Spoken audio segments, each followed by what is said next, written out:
Alright guys, at yan, welcome ulit sa ating page.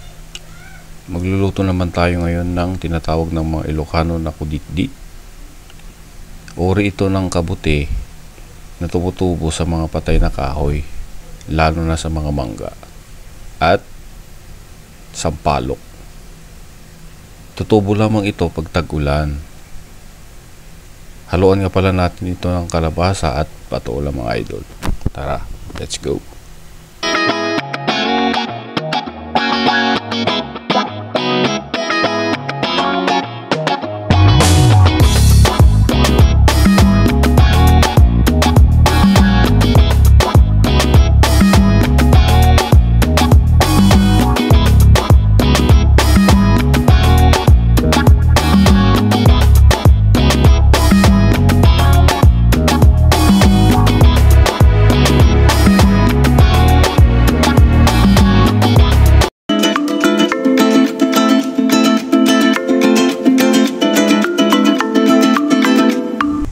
At yan, ready to serve na ang ating ina-brown na kuditdit.